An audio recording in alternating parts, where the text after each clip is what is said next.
নীলকণ্ঠবাবু, আপনি গুণী মানুষ, আপনার সেরে ওঠা দরকার। শুধু ওষুধ নিয়মিত খেতে হবে। আমার রোগটা কি নেশা? ওটা উপসর্গ, আসল কারণটা অন্য। ছোকরা ধরে ফেলেছে। কারণটা কি সেটা খুঁজে দেখতে হবে সিস্টার। খোঁজার পদ্ধতিটা কি ডাক্তার? ইয়ং না অ্যাডলার, পাভলভ না ফ্রয়েড?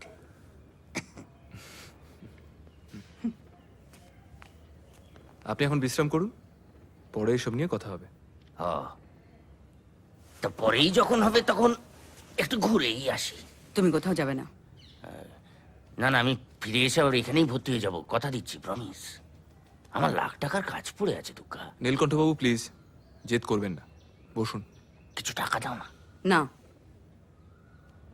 দিলেই বোতল আসবে, তুমি আর ফিরবে না। তাও না এরকম। নীলকণ্ঠবাবু, এটা আপনার সিনেমা সেট নয়, এখানে আমি পরিচালক, আমার কথাটাই শেষ কথা। বসুন।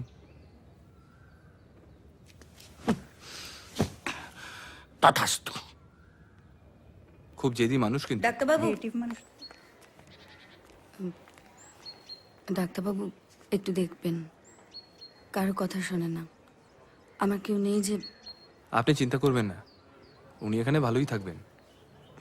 Thank you.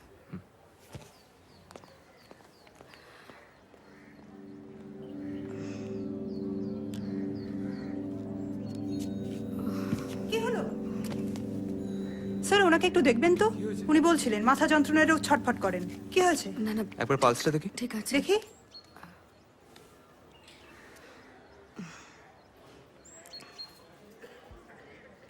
মাথা যন্ত্রণাটা মনে হচ্ছে স্ট্রেস থেকে। একবার ওপিডিতে নিয়ে আসুন তো। আসুন। খুব খাটনি যাচ্ছে। একটা চাকরি খুঁজছি, পরীক্ষা দিচ্ছি, দিনরাত পড়তে হয়। স্কুলে পড়াবে, জেদ ধরেছে। আমার তো তেমন রোজগার নেই, অথচ বড় সংসার। লাজে গোবরে অবস্থা আর কি।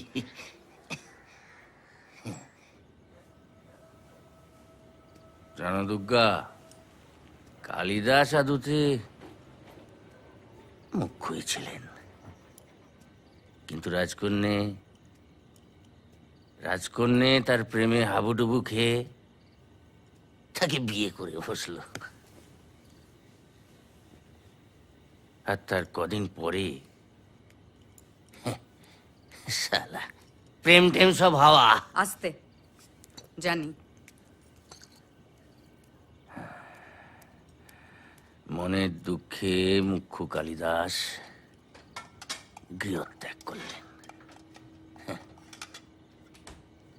In pursuit of knowledge Kalidas আমার মাথাটা ধরেছে। জ্ঞানার্জন করার পরে কালিদাস যখন ঘরে ফিরলেন, তখন রাজকন্যা বিদ্যোত্তমা তাকে প্রশ্ন করলে, তুমি কি জ্ঞানে আমার সমকক্ষ হতে পেরেছ? শুনে কালিদাস কি করলেন? 3টে মহাকাব্য লিখে